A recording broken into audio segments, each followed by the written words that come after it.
Bonjour à tous, j'espère que vous allez bien. On se retrouve pour le brief du jeudi 9 juin 2022. Donc brief très rapide aujourd'hui, je fais une mise à jour très rapide sur le Bitcoin. Je tiens aussi à préciser que j'ai envoyé la newsletter aux abonnés de la newsletter, donc vous allez la recevoir. Beaucoup l'ont déjà reçue, mais je crois que ça n'a pas été envoyé encore à tout le monde. Ça va s'envoyer petit à petit, donc sur 3 jours environ je pense. Donc si vous ne l'avez pas eu, vous inquiétez pas, vous allez l'avoir probablement aujourd'hui ou demain, le temps que ça puisse être envoyé à tout le monde. Si vous n'avez pas déjà rejoint, vous pouvez rejoindre. Je referai des envois d'emails, je pense, la semaine prochaine pour la vidéo justement, dans laquelle j'ai analysé quelques petites altcoins qui revenaient pas mal en commentaire. Donc voilà, si vous n'êtes pas déjà inscrit, c'est totalement gratuit.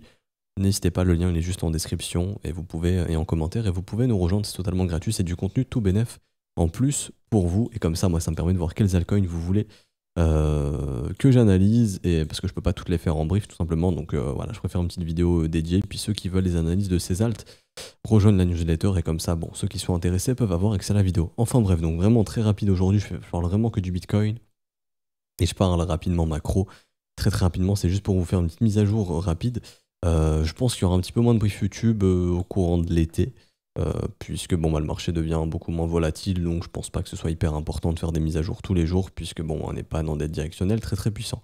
Si je vous fais cette match, c'est juste, enfin, c'est surtout pour vous prévenir via la newsletter, parce que j'ai vu que beaucoup ont commenté, je l'ai pas reçu, je pouvais pas répondre à tout le monde. Une grande majorité a reçu, mais bon, comme j'ai dit, voilà, ça arrivera pour les autres par la suite. Du coup, le Bitcoin, on est dans ce qu'on appelle une structure de contraction, donc creux et sommet ascendant, ok.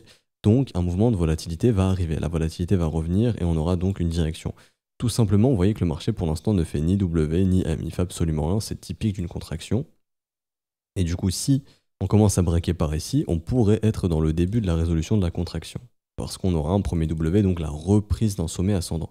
Par contre, si on break ici, c'est ce qui fait qu'on pourrait avoir un M et donc la résolution de cette contraction au sud et donc le début d'une reprise baissière tout simplement. Tac, tac, tac, tac et tac. Ok. Court terme, vraiment rien à dire de plus. Le momentum, lui, à l'instant T, à l'heure où je vous parle, est plutôt dans quelque chose de bullish en H4, enfin en H1. Après en H4, c'est neutre ici. Ça a été bull. Si les W se forment ici, pareil sur le momentum, ce serait un signal bullish qui pourrait permettre de résoudre au nord. Mais bon, tout ça, ça va se résoudre, je pense, en même temps que la contraction. Donc franchement, rien à dire de plus. Même en H4 ici, hein, la contraction se voit très bien. Je pense que vous le voyez. Tac, tac. On pourrait y voir on pourrait y voir un triangle. Oui, une contraction, c'est toujours un triangle. Je vais vous le dessiner et on va parler d'une petite règle assez rapide. Triangle. Hop. Et hop. Donc, ce qu'il faut savoir, c'est qu'un triangle, généralement, connaît une résolution. Très souvent. Et encore, ici, il faudrait que... C'est assez compliqué. Voilà. On connaît une résolution du triangle très souvent à 2 tiers de celui-ci, voire à 80% grand maximum. Donc c'est-à-dire que ici on regarde, bon, ça fait en gros 27 barres, donc on essaye de prendre 2 tiers ici de 27 barres simplement. Donc de tête ça ferait en gros 8, 16, on serait environ à 16 ou 17 barres pour du 2 tiers. Donc une résolution qui devrait arriver très bientôt, quelque part par là ici, hein. Donc ça serait programmé, d'ailleurs ça tombe bien, le 10 juin pour 2 h du matin. Donc d'ailleurs le mouvement qui push toujours hein, à 2 h du mat, très souvent. Push aussi ici, push bearish ici. Donc généralement c'est la session asiatique qui donne des mouvements de volatilité. Et là ça serait prévu justement pour la Tokyo Kill Zone de vendredi dans la nuit, donc vendredi 2 h du mat. Pour une résolution, donc peut-être encore aujourd'hui une journée hyper chiante et hyper ennuyante. Rien à dire de plus, pas de directionnel pour le moment. Quand on regarde en daily, pour faire très simple, on est toujours sous la résistance. Si vous voulez voir quelque chose de bullish, faut la passer, faut s'installer au-dessus pour aller breaker au nord par la suite. Et également résoudre, non c'est pas ici, résoudre le range. Donc une clôture au-dessus des 32 600 ici pour résoudre le range au nord pour peut-être reprendre un directionnel haussier et avoir un retracement plus puissant par la suite. Je vois pas grand chose d'autre à dire, peut-être rapidement. L'order flow, il se passe rien du tout, les open interest ne bougent pas, il n'y a pas d'intérêt sur ces zones de prix sur les contrats dérivés. Donc difficile de dire oui, il y a beaucoup de short, donc on peut estimer un short squeeze. Oui, il y a beaucoup de long, on peut estimer un long squeeze. Non. Pour l'instant, franchement, les ratios ne bougent pas du tout. Enfin, oui, le ratio ne bouge pas, l'open interest ne bouge pas, donc rien d'exceptionnel. Juste beaucoup qui ont quitté leur position ici. Je vais essayer de zoomer ça. Là, donc je pense qu'il y a beaucoup de gens qui sont sortis de leur long pour le coup le 8 juin, donc c'était hier. Ouais, beaucoup de gens ont quitté leur longue hier en après-midi, donc je pense que beaucoup de gens s'attendent à une direction bearish s'ils ont quitté leur longue. Donc si le train s'est déchargé de lui-même, il n'y aura pas besoin possiblement d'aller sous ces creux. On pourrait littéralement, en cas de résolution haussière, hop, breakout, et partir au nord directement. Ça reste du range, simplement ensuite regarder la charte en 3 jours et pas se casser la tête. Vous mettez une alerte ici, et on aura un directionnel. Hop, je vais mettre l'alerte baissière ici, sait-on jamais.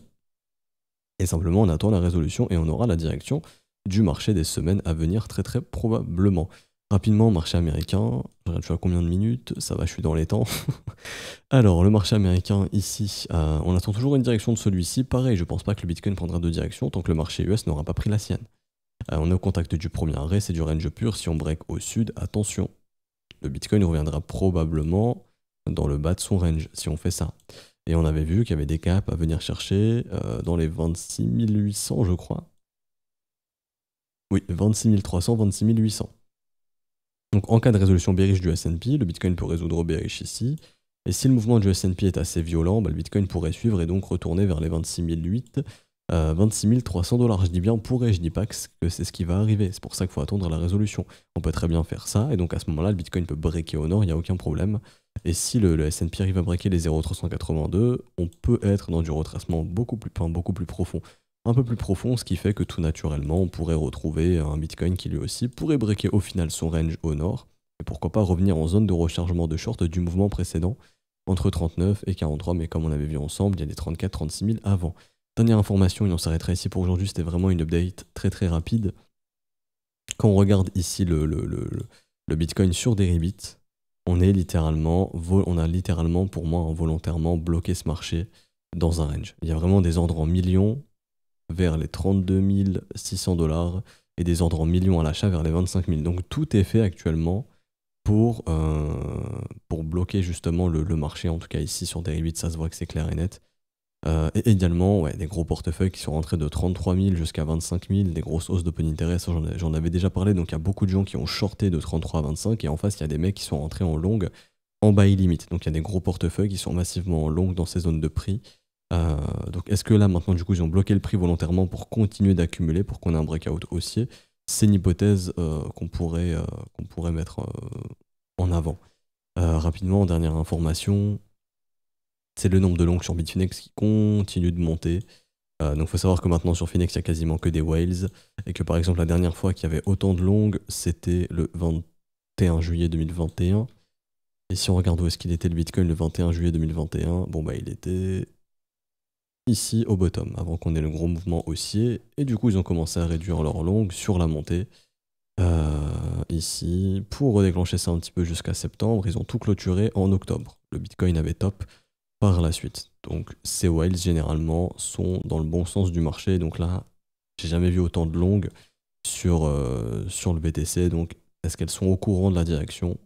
À voir. Encore une fois, ces mecs peuvent avoir tort et se faire défoncer. Mais ce qu'il faut savoir, c'est qu'ils ont des prix de liquidation très faibles.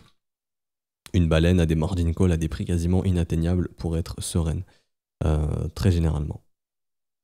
Alors, je reviens sur le perp, et du coup, j'ai fini. C'était vraiment pour vous tenir au courant, faire une petite mise à jour rapide, et surtout de vous tenir au courant de la newsletter. Demain, je vous ferai une petite analyse du CRV, pour le coup. D'ailleurs, n'hésitez pas encore une fois en commentaire à me mettre les analyses d'altcoin que vous voulez pour la newsletter, et aussi pour les briefs. Je prends toujours une alt dans un brief, très généralement. Quand le marché est amorphe, comme actuellement, quasiment tous les altcoins ont la même tête, donc ça sert un petit peu à rien de parler court terme sur ce genre d'altcoin, mais plutôt d'établir des plans d'investissement. Enfin, je fais pas de plan d'investissement dans la newsletter, mais je parle des conditions qu'on aimerait voir pour de l'investissement, etc. Donc je fais des analyses un petit peu plus poussées que ce qu'il y a sur YouTube, moins poussées bien évidemment que ce qu'il y a dans l'école, mais un petit peu plus poussées que ce qu'il y a sur YouTube. Du coup, oui, on s'arrête ici pour aujourd'hui. J'espère que ça vous aura plu. Si c'est le cas, n'hésitez pas à laisser un petit pouce bleu, vous abonner si ce n'est pas déjà fait, à nous rejoindre sur Discord. Je vous mets le lien en description et en commentaire. Si vous souhaitez rejoindre l'école via le Patreon, c'est un petit peu tard à ce stade du mois. Faut privilégier tout ce qui va être paiement en crypto-monnaie, donc BNB, Ethereum ou USDT. Privilégier le réseau BSC, enfin BEP20, donc de la Binance Smart Chain. Enfin le BEP20 tout simplement, pour avoir des frais très intéressants. Si vous avez une quelconque question, n'hésitez pas à la poser sur le Discord ou en commentaire, on pourrait y répondre et on sera là pour vous aiguiller. Bonne journée à tous, on se retrouve très probablement demain, enfin oui, demain pour une dernière update, la dernière update de la semaine demain. Donc bonne journée à tous, à demain, ciao ciao.